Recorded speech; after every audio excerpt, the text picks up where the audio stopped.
അപ്പോൾ കൂട്ടുകാരെ, നമ്മൾ യൂട്യൂബ് ചാനൽ എന്ന് പറയുന്ന സാഹസം ചെയ്യാൻ തീരുമാനിച്ചിരിക്കുകയാണ്. ഇപ്പം പ്രധാനമായിട്ട് കുറേ നാളത്തെ ഒരു ആഗ്രഹം കൊണ്ടാണ് ഈ പരിപാടിയിലേക്ക് നമ്മളിപ്പോൾ വന്നു ചേർന്നിരിക്കുന്നത്. നമ്മൾ ഈ ഫേസ്ബുക്കിലും പൊതു ഇടങ്ങളിലും ഒക്കെ പറഞ്ഞിരുന്ന രാഷ്ട്രീയം കുറച്ചും കൂടെ, പരിസ്ഥിതിയുടെ രാഷ്ട്രീയം കുറച്ചുകൂടി വ്യക്തതയോടുകൂടി പറയാനും കുറച്ച് കൂടുതൽ കാര്യങ്ങൾ വിശദമായി മനുഷ്യരെ തൊട്ട് കാണിച്ച് അറിയിക്കാനും വേണ്ടിയിട്ടാണ് നമ്മളിപ്പോൾ യൂട്യൂബ് ചാനൽ തുടങ്ങുന്നത്. ഇതിന് ഒരുപാട് ആൾക്കാരുടെ പ്രോത്സാഹനവും പിന്നെ ഇത് തുടങ്ങണമെന്നുള്ള ഒരുപാട് നിർബന്ധങ്ങൾക്കും ഒക്കെ ശേഷമാണ് ഇത് ഇങ്ങനെ ഒരു തീരുമാനത്തിലെത്തുക എന്ന് പറഞ്ഞു കഴിഞ്ഞാൽ ഒത്തിരി നാളായി ഇത് തുടങ്ങാനായിട്ടുള്ള പ്രവർത്തനങ്ങളൊക്കെ ചെയ്യുന്ന. അതിൻ്റെ ഇടയ്ക്ക് ബുദ്ധിമുട്ടേറിയ ജീവിത സാഹചര്യങ്ങൾ വന്നു, നമ്മുടെ സ്വതസിദ്ധമായ മടിയുണ്ടായി. ഇതൊക്കെയാണ് ഇത്ര വൈകാനുള്ള കാരണം. എന്തായാലും നിങ്ങളെല്ലാവരുടെയും നിർലോഭമായ സഹകരണം ഉണ്ടാകും എന്നുള്ള പ്രതീക്ഷയാണ് ഈ വട്ടത്തിൽ എനിക്കുള്ളത്. നിങ്ങൾ നമ്മളെ കേൾക്കും എന്നുള്ളൊരു വിശ്വാസം, ആ വിശ്വാസത്തിൽ നിന്നുള്ള ഒരു ആത്മവിശ്വാസം, അതൊക്കെ ഉള്ളൂ. അല്ലാതെ ഇത്തരം അവതരണങ്ങളിൽ കൂടിയുള്ള മുൻപരിചയമൊന്നും എനിക്കില്ല. നേരത്തെ ഇത്തരൊരു സാഹചര്യത്തെക്കുറിച്ച് കുറച്ചും കൂടെ മനസ്സിലാവുന്ന രീതിയിൽ പറഞ്ഞു കഴിഞ്ഞാൽ, നമ്മുടെ ഒരു പ്രധാനപ്പെട്ട എഴുത്തുകാരി ഫേസ്ബുക്കിലിട്ട ഒരു കുറിപ്പിൻ്റെ ഭാഗമായിട്ട് ഞാനത് അവരെ വിളിച്ച് സംസാരിച്ചപ്പോൾ അവർ പറഞ്ഞ ഒരു കാര്യം എന്താണെന്ന് വെച്ച് കഴിഞ്ഞാൽ, നിങ്ങൾ ഈ പറയുന്ന കാര്യങ്ങളൊക്കെ വളരെ ഇൻട്രസ്റ്റിംഗ് ആണ്, പക്ഷേ എനിക്ക് ചില ഉറച്ച ബോധ്യങ്ങളുണ്ട്. അതിനെതിരാണ് നിങ്ങൾ പറയുന്നത്, അതിൻ്റെ നേരെ എതിർവശമാണ് നിങ്ങൾ പറയുന്നത്. അതുകൊണ്ട് തന്നെ എനിക്ക് ഇത് കണ്ടാലല്ലാതെ, നിങ്ങൾ പറഞ്ഞ കാര്യങ്ങൾ നേരിട്ട് കണ്ടാലോ അറിഞ്ഞാലോ അല്ലാതെ ഞാൻ നിങ്ങളെ വിശ്വസിക്കില്ല എന്ന് പറഞ്ഞു. അപ്പോൾ അന്ന് മുതൽ ഞാൻ പറയുന്ന കാര്യമാണ്, ഞാൻ പറഞ്ഞ കാര്യങ്ങളെല്ലാം ഞാൻ നിങ്ങളെ തൊട്ട് കാണിക്കും എന്ന് പറഞ്ഞു. ഒരു യൂട്യൂബ് ചാനൽ തുടങ്ങുമ്പോൾ ഞാൻ മെയിനായിട്ട് ഉദ്ദേശിക്കുന്നത്, ഞാൻ പറഞ്ഞ കാര്യങ്ങൾ നിങ്ങളെ തൊട്ട് കാണിക്കും എന്നുള്ളതാണ്, തെളിവ് സഹിതം തൊട്ട് കാണിക്കും എന്നുള്ളതാണ്. ആ ഒരു ഉറപ്പിന്മേൽ, ആ ഒരു വിശ്വാസ്യതയുടെ മേലാണ് നമ്മൾ ഇത്രയും നാളും ഫേസ്ബുക്കിലാണെങ്കിലും മറ്റു പൊതുവിടങ്ങളിലാണെങ്കിലും നിന്നിട്ടുള്ളത്.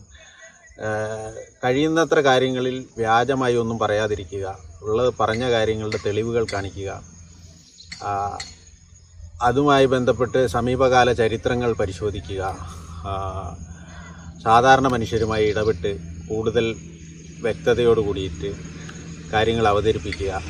എല്ലാത്തരം മനുഷ്യരെയും, പിന്നെ റിസർച്ച് ചെയ്യുന്നവരെ ആയാലും, കൂടിയ വിദ്യാഭ്യാസമുള്ളവരെ ആയാലും, നഗരത്തിൽ താമസിക്കുന്നവരായാലും, ഗ്രാമത്തിൽ താമസിക്കുന്നവരായാലും, എല്ലാത്തരം മനുഷ്യർക്കും മനസ്സിലാകുന്ന ഒരു ആഖ്യാന രീതി അല്ലെങ്കിൽ ഒരു സംസാര രീതിയിൽ കൂടെ കാര്യങ്ങൾ അവതരിപ്പിക്കുക എന്നുള്ളതാണ് എൻ്റെ ലക്ഷ്യം. അത് എത്രത്തോളം വിജയിക്കുമെന്ന് എനിക്കറിയില്ല. പലപ്പോഴും ഉണ്ടായിട്ടുള്ളതുപോലെ തെറ്റിദ്ധാരണകൾ, ഫേസ്ബുക്കിൽ എഴുതുമ്പോൾ ഉണ്ടാകുന്നത് പോലെയുള്ള തെറ്റിദ്ധാരണകൾ, നിങ്ങൾ ആരുടെ ആളാണ് എന്നുള്ളൊരു ചോദ്യം എപ്പോഴും അവശേഷിക്കുന്നുണ്ട്. ആരുടെ ആളാണ് നിങ്ങൾ, ആർക്ക് വേണ്ടിയാണ് നിങ്ങൾ സംസാരിക്കുന്നത് എന്നുള്ള ചോദ്യം എപ്പോഴും ഉണ്ട്. അപ്പോൾ ആ കാര്യത്തിൽ വ്യക്തമായ മറുപടി ഇവിടെ വെച്ച് പറയാനാവും. ഞാൻ സംസാരിക്കുന്നത് എനിക്ക് വേണ്ടിയും എനിക്ക് ചുറ്റുമുള്ള സാധാരണ മനുഷ്യർക്ക് വേണ്ടിയാണ് സംസാരിക്കുന്നത്. അതിൻ്റെ പേരിൽ വലിയ സാമ്പത്തിക താല്പര്യങ്ങളൊന്നും എനിക്കില്ല. സാമ്പത്തികം കിട്ടിയാലും പ്രശ്നമില്ല, പക്ഷേ അത്തരം പ്രത്യേക താല്പര്യങ്ങളൊന്നും എനിക്കില്ല. ഈ പല പൊതുബോധങ്ങളും സൃഷ്ടിക്കപ്പെടുന്നത് പല മനുഷ്യരും കടന്നു വന്നിരിക്കുന്ന, അവരെ ട്രെയിൻ ചെയ്യിപ്പിച്ചിരിക്കുന്ന ഒരു രീതിയുടെ ഭാഗമായിട്ടാണ്. ഇപ്പം സോഷ്യൽ മീഡിയ വന്നപ്പോൾ കുറച്ച് കാലമായിട്ട് ഈ അച്ചടി മഷി പടർന്ന സാധനങ്ങളെല്ലാം സത്യമാണെന്നുള്ള ഒരു വിശ്വാസത്തിൽ നിന്നൊക്കെ ആൾക്കാർ മാറിയിട്ടുണ്ട്.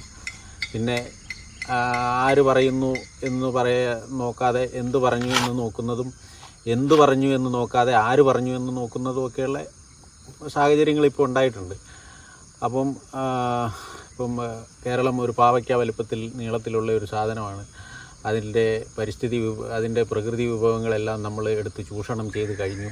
ഇനിയൊന്നും അവശേഷിക്കുന്നില്ല. മലയും കല്ലുമെല്ലാം തീർന്നു, തീരം നശിപ്പിച്ചു, പുഴ മലിനമാക്കി, പിന്നെ മരമില്ലാതാക്കി, മരുഭൂമിയാക്കി എന്ന ഒരു വലിയ പ്രചാരണം, പല ഭാഗത്തു നിന്ന് പല രീതിയിലുള്ള പ്രചാരണം, അതായിരുന്നു സാഹിത്യ പ്രവർത്തനത്തിൻ്റെ ഏകദേശം മുക്കാൽ പങ്കും അതുതന്നെയായിരുന്നു. അതിൽ നിന്നൊക്കെ മാറി ഇനിയും നമ്മൾ അത്ര മോശപ്പെട്ട ഒരു ജനതയല്ല, നമ്മൾ വളരെ പരിസ്ഥിതി സൗഹൃദമായ ഒരു ജനതയാണ് എന്ന് നമുക്ക് ഉറപ്പിച്ച് പറയാവുന്ന തെളിവുകൾ നമ്മുടെ മുമ്പിലുണ്ട്. പരിസ്ഥിതി സംരക്ഷണത്തിൽ ലോകത്ത് മറ്റേത് ജനതയേക്കാളും മനോഹരമായി കാര്യങ്ങൾ ചെയ്യുന്ന ഒരു ജനതയാണ് നമ്മളെന്ന് നമുക്ക് നല്ലപോലെ ഉറപ്പിച്ച് പറയാം, ആത്മവിശ്വാസത്തോടെ പറയാം. അതിനുള്ള തെളിവുകൾ നമ്മുടെ കയ്യിലുണ്ട്. ആ തെളിവുകൾ ഓരോന്നായി കാണിക്കുന്ന ആ തെളിവുകൾ ഓരോന്നായി പറയുകയും ചെയ്യുന്ന ഒരു ചാനലായി മാറാനും കൂടിയാണ് ഇതുകൊണ്ട് ഉദ്ദേശിക്കുന്നത്. അത്തരം തെളിവുകൾ ആളുകളുടെ മുൻപിൽ വയ്ക്കാൻ, ആളുകളുടെ സമക്ഷം വയ്ക്കാൻ കൂടിയാണ് ഈ ഒരു ചാനലിൽ കൂടെ ഞാൻ ഉദ്ദേശിക്കുന്നത്. ഈ പരിസ്ഥിതിവാദികളുടെ ആശങ്കകൾ പോലെ ഈ മലയോരം എല്ലാം ഇടിച്ചു നിരത്തി അവിടെ ഭയങ്കരമായ നഗരങ്ങളാക്കും എന്നൊന്നും പറയുന്നതിൽ ഒരർത്ഥമില്ല. ആളുകൾക്ക് ആവശ്യമായ ചില സൗകര്യങ്ങളുണ്ട്, അത് ഒട്ടും അധികമല്ല എന്ന് ഉള്ളതാണ് അതിൻ്റെ അകത്തെ കൗതുകകരമായ കാര്യം. ഒരുപാട് ഭൂമി ഇപ്പോൾ കൃഷിക്കായിട്ട് ഉപയോഗിക്കേണ്ടി വരുന്നില്ല. നമ്മുടെ ടെക്നോളജിയും നമ്മുടെ ആഗോളവൽക്കരണവും പലതരത്തിലുള്ള മാർക്കറ്റ് ഇതെല്ലാം നടന്നതുകൊണ്ട് ഭൂമി ഒരുപാട് ആവശ്യമായി വരുന്നില്ല. എല്ലാ സാധനങ്ങളും നമ്മളിപ്പോൾ ലിമിറ്റഡ് ആയിട്ടാണ് ഉപയോഗിക്കുന്നത്. എന്ന് മാത്രമല്ല, നമ്മൾ കൂടുതൽ പച്ചപ്പിൽ താല്പര്യമുള്ളൊരു ജനതയായിട്ട് മാറിയിട്ടുണ്ട്. ഇപ്പോൾ എവിടെ ചെന്നാലും ഒരു 5 സെൻറ്റ് ഭൂമി മേടിച്ചാൽ അവിടെ എത്ര മരങ്ങൾ വയ്ക്കാൻ പറ്റുമോ അത്രയും മരങ്ങൾ വയ്ക്കുക, എത്ര പച്ചപ്പ് പിടിപ്പിക്കാൻ പറ്റുമോ അത്രയും പച്ചപ്പ് പിടിപ്പിക്കുക എന്ന ഒരു ജനതയായി നമ്മൾ മാറിയിട്ടുണ്ട്. പണ്ടും നമ്മൾ അങ്ങനെ തന്നെ ആയിരുന്നു. അതുകൊണ്ടാണ് കുടിയേറ്റക്കാരായിട്ടുള്ള ആളുകൾ പല സ്ഥലങ്ങളിൽ നിന്ന് പല ചെടികൾ കൊണ്ടുവന്ന് ഇവിടം സമ്പുഷ്ടമാക്കിയത്. ഇവിടെയുള്ള പല മരങ്ങളും കുടിയേറ്റക്കാർക്കൊപ്പം വന്നതാണ്. യഥാർത്ഥത്തിൽ വളരെ കുറച്ച് ജൈവ വൈവിധ്യവും മരങ്ങളും വളരെ കുറച്ച് ഇനം മരങ്ങളും ഒക്കെ ഉണ്ടായിരുന്ന ഒരു സ്ഥലമാണിത്. അവിടേക്ക് കൂടുതൽ വൈവിധ്യം കൊണ്ടുവന്നത് ഈ വൈവിധ്യമുള്ള മനുഷ്യർ വന്നതിനോടൊപ്പമാണ്. അപ്പോൾ ഇപ്പോൾ മനുഷ്യർക്ക് കൂടുതൽ ഭൂമി ഉപയോഗത്തിലാക്കേണ്ടുന്ന കാര്യമില്ല, കുറച്ച് ഭൂമി മതി. പക്ഷേ കുറച്ച് ഭൂമി മതി എന്ന് മാത്രമല്ല, ഇപ്പം ഞാൻ ഒരിക്കൽ ഇവിടെ എങ്ങനെ ഇത്രയും മരം വന്നത് എന്നൊരു ചോദ്യത്തിന് ഉത്തരം പറയുമ്പോൾ ഒരു 20 വർഷം മുന്നേ വന്നവർ പിന്നീട് ഇവിടെ വരുമ്പോൾ പറയും ഇത്രയും മരങ്ങൾ എവിടെ നിന്നാണ് ഉണ്ടായതെന്ന് ചോദിക്കുന്നത്. അപ്പോൾ എനിക്ക് പെട്ടെന്ന് വളരെ എളുപ്പത്തിൽ ഉത്തരം പറയാൻ കഴിയും. ഇവിടെയുള്ളവരുടെ ജീവിതം മാറിയപ്പോൾ മരങ്ങൾ കൂടുതൽ വന്നത്. അതെങ്ങനെയാണെന്ന് ചോദിച്ചു കഴിഞ്ഞാൽ, അപ്പം പണ്ട് ഇവിടെ ഇതിലൂടെ നടക്കുന്ന ഓരോ ആളുടെ കയ്യിൽ ഒരു കത്തി തേച്ച് കയ്യിൽ ഇങ്ങനെ പിടിച്ചിട്ടുണ്ട്. വളരെ മിനുസമുള്ളൊരു കത്തി, നല്ല മൂർച്ചയുള്ള ഒരു കത്തിയുമായിട്ടാണ് നടക്കുക. എന്തിനാണ് അവരതുകൊണ്ട് നടക്കുന്നതെന്ന് ചോദിച്ചു കഴിഞ്ഞിട്ടുണ്ടെങ്കിൽ, അന്നത്തെ ചെലവിനുള്ള ഇത് ഒഴിപ്പിക്കാനായിട്ട് ഏതെങ്കിലും ഒരു മരം ചോടെ മുറിച്ച് അതിൻ്റെ ഒരു ഭാഗം തൂമ്പാക്കൈയോ, ചിലപ്പോൾ ഒരു തൂമ്പാക്കൈക്ക് വേണ്ടിയിട്ടായിരിക്കും ഒരു വലിയ മരം മറിക്കുന്നത്. അപ്പോൾ ഇപ്പോൾ നമ്മൾ ശ്രദ്ധിച്ചാൽ മനസ്സിലാവും, ഇപ്പോൾ തൂമ്പ റെഡിമെയ്ഡായിട്ട് വരികയാണ്. കൈ സെപ്പറേറ്റ് ആയിട്ട് ഇടേണ്ട കാര്യമില്ല, തടി ഉപയോഗിക്കേണ്ട കാര്യമില്ല, ഇരുമ്പ് കൈയാണ് ഉപയോഗിക്കുന്നത്. അപ്പം എത്രയോ ആളുകളുടെ തൂമ്പ എന്നുള്ള ആവശ്യത്തിനായി മുറിക്കപ്പെടേണ്ട മരങ്ങളൊക്കെ ഇപ്പോൾ അവിടെ നിൽക്കുകയാണ്.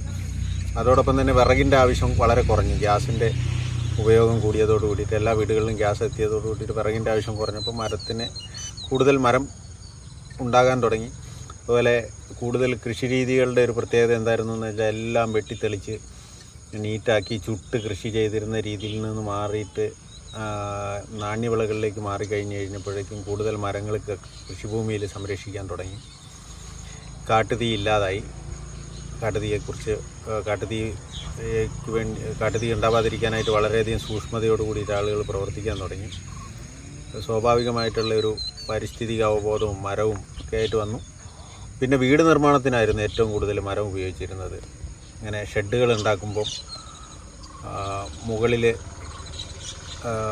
മരം കൊണ്ട് ഉത്തരവും കൈക്കോലും എല്ലാം മരമാണ് ഉപയോഗിച്ചിരുന്നത്. അതിനായിട്ട് മുറിക്കപ്പെടുന്ന മരങ്ങൾ ഇപ്പം മുറിക്കപ്പെടുന്നില്ല. അപ്പോൾ എങ്ങനെ നോക്കിയാലും മരങ്ങൾ കൂടിയിട്ടുണ്ട്. അതിനോടൊപ്പം തന്നെ മഴ കൂടിയതോടെ, മഴനിഴൽ പ്രദേശത്ത് കൂടുതൽ മഴ ലഭിക്കാൻ തുടങ്ങിയതോട് കൂടിയിട്ട് മരങ്ങളുടെ എണ്ണം കൂടി, വളർച്ച കൂടി. ആ നിലയ്ക്കാണ് മാറ്റങ്ങൾ ഉണ്ടായത്. പക്ഷേ ഇതൊക്കെ തൊട്ട് കാണിച്ച് അവതരിപ്പിക്കുക തന്നെ വേണം. ഞാൻ ഇരിക്കുന്ന ഒരു മരത്തിൻ്റെ മുകളിലാണ്, മുറിച്ചിട്ട ഒരു മരത്തിൻ്റെ മുകളിലാണ്. ഈ മരം പ്ലൈവുഡ് ആവശ്യങ്ങൾക്കൊക്കെ ആയിട്ടാണ് ഇവിടെ ഇത്തരം മരങ്ങൾ, പാഴ്മരങ്ങൾ എന്നൊക്കെ പറയാവുന്ന നിലയിൽ ഇതെടുത്തിട്ട് പോകുന്നത്. പാസ് എടുത്ത് മരം മുറിച്ച് പോകുന്നത്. ഇപ്പം ഇവിടുത്തെ ഒരു ദരിദ്രാവസ്ഥയിൽ നിർമ്മാണ പ്രവർത്തനങ്ങളൊന്നും നടക്കുന്നില്ല. അപ്പോൾ ആകെയുള്ളത് ഇത്തരം മരമുറി പോലെയുള്ള ചില തൊഴിലുകൾ മാത്രമാണ്. അപ്പോൾ അങ്ങനെ ഇവിടെ അടുത്ത് തന്നെ ഒരു മരമില്ലുണ്ടെങ്കിൽ ഈ മരത്തിന് കൂടുതൽ വില കിട്ടും. അപ്പോൾ നമ്മളെന്താ ചെയ്യുന്നത്, പരിസ്ഥിതി സംരക്ഷിക്കാൻ വേണ്ടിയിട്ട്, മരം കൂടുതൽ മുറിക്കാതിരിക്കാൻ വേണ്ടിയിട്ട് ഇവിടെ മരമില്ല് വയ്ക്കാതിരിക്കുകയാണ്. അപ്പോൾ ആളുകൾ എന്ത് ചെയ്യും, മരങ്ങൾ വളർത്തുന്നതും കുറയ്ക്കും. എന്ത് കാര്യത്തിനാണ് നമ്മൾ വില കുറഞ്ഞ രീതിയിൽ ഒരു മരം ഇത്ര വർഷം കൊണ്ടാണ് മരമായി മാറുന്നത്, തടിയായി മാറുന്നത്. അതങ്ങനെ നിർത്തുന്നത് കൊണ്ട് കാര്യമായ ലാഭമില്ലെങ്കിൽ ആളുകൾ ചെറുപ്പത്തിൽ തന്നെ മരം മുറിച്ച് കളയും. അപ്പോൾ അവിടെ ഒരു മരമില്ലുണ്ടെങ്കിൽ ആ ഉണ്ടായ തടിക്ക് വാല്യൂ കൂടും. ആ തടി കൊണ്ടുള്ള അനുബന്ധ നിർമ്മാണ പ്രവർത്തനങ്ങൾ കൂടാനും അത് പുറത്ത് കൊണ്ടുപോകുന്ന അത്ര ചിലവ്, ആ ട്രാൻസ്പോർട്ടേഷൻ്റെ ചിലവ് കുറയും, അത്രയും എമിഷൻ കുറയും. അത്രയും തടി വീടുകളിലേക്ക് ഉൽപ്പാദിപ്പിക്കുമ്പോൾ അത്രയും കുറച്ച് കോൺക്രീറ്റ് ഉപയോഗിച്ചാൽ മതി, അത്രയും കുറച്ച് പാറ എടുത്താൽ മതി. അങ്ങനത്തെ ആശങ്കയുണ്ടെങ്കിൽ നിങ്ങൾക്ക് അത് മാറ്റി വയ്ക്കാം. ഇങ്ങനെ എന്തിനാണ് നമ്മളെപ്പോലെ ഒരു ജനത ഇത്രയധികം നിയമങ്ങൾ വെച്ചിട്ട് നമ്മളെ തന്നെ ഇങ്ങനെ പേടിക്കുന്നതെന്നൊരു ചോദ്യമുണ്ട്. ഇത്രയും, അതായത് നമ്മൾ പണ്ടത്തെ ഇങ്ങനെ മരമെല്ലാം മുറിച്ച് ഇതെല്ലാം മരുഭൂമിയാക്കും എന്നുള്ളൊരു പേടി അത് ആരുണ്ടാക്കിയതാണ്? ഈ നിയമങ്ങളുടെ എല്ലാം പുറകിലുള്ളത് അത്തരം പേടികളാണ്. മനുഷ്യർ ഇതെല്ലാം നശിപ്പിച്ച് മരുഭൂമിയാക്കി മാറ്റും എന്നുള്ളതാണ്. യഥാർത്ഥത്തിൽ അതിൽ നിന്നാണ് ഈ ഡ്രാക്കോണിക് അല്ലെങ്കിൽ കിരാത നിയമങ്ങളൊക്കെ വരുന്നത്. മനുഷ്യർ അത് തൊടാൻ പാടില്ല, ഇത് തൊടാൻ പാടില്ല എന്നുള്ളത്. ശരിക്കും അങ്ങനെയല്ല. മനുഷ്യർ പ്രകൃതിയോട് ഇപ്പോൾ ഇവിടെ താമസിക്കാൻ വന്ന മനുഷ്യരുടെയൊക്കെ കാര്യം ആലോചിച്ച് നോക്കുക. അവർ ആദ്യം അവരുടെ മണ്ണിനെക്കുറിച്ച് അവർക്ക് നല്ല ധാരണയുണ്ട്. ഈ മണ്ണിൽ എന്തൊക്കെ ഉണ്ടാകും, ഈ മണ്ണ് മഴ പെയ്താൽ ചെളിയാകും എന്ന് ആദ്യം അറിയുന്നത് ഇവിടെ താമസിക്കുന്ന മനുഷ്യരാണ്. ആ മണ്ണിൽ കൃഷി ചെയ്തിരിക്കുന്ന മനുഷ്യരാണ്. ആ മണ്ണിൽ എന്ത് കൃഷി ചെയ്താലാണ് ഉണ്ടാവുക, ഏത് സമയത്ത് ചെയ്യണം, ആ മണ്ണ് ഒലിച്ചു പോകാതിരിക്കാൻ എന്ത് ചെയ്യണം, ആ മണ്ണിൻ്റെ ഫലപുഷ്ടി വർദ്ധിപ്പിക്കാൻ എന്ത് ചെയ്യണം, ചൂട് കാലത്ത് എന്ത് ചെയ്യണം, രാവിലെ എന്ത് ചെയ്യണം, വൈകുന്നേരം എന്ത് ചെയ്യണം എന്നൊക്കെ അറിയുന്നത് അവിടുത്തെ മനുഷ്യരാണ്. നമ്മൾ ആദ്യം ആ മനുഷ്യരെ വിശ്വസിക്കുക എന്നുള്ളതാണ് പ്രാഥമികമായിട്ടും ചെയ്യേണ്ടത്. അങ്ങനെ വരുമ്പോൾ നമുക്ക് ഇതുപോലത്തെ ഇപ്പം നിങ്ങളൊക്കെ പറയുന്നത് കാർഗിൽ കമ്മിറ്റി റിപ്പോർട്ടിൽ എൻ്റെ പോലെയുള്ള സേഫ്റ്റി ഇതൊന്നും എടുക്കേണ്ടെന്ന കാര്യം വരുന്നില്ല. അതാണ് ഞാൻ മെയിനായിട്ടും ഞാൻ പലപ്പോഴും പലയിടത്തും പറയാൻ ശ്രമിച്ചിരുന്ന ഒരു കാര്യം അതാണ്.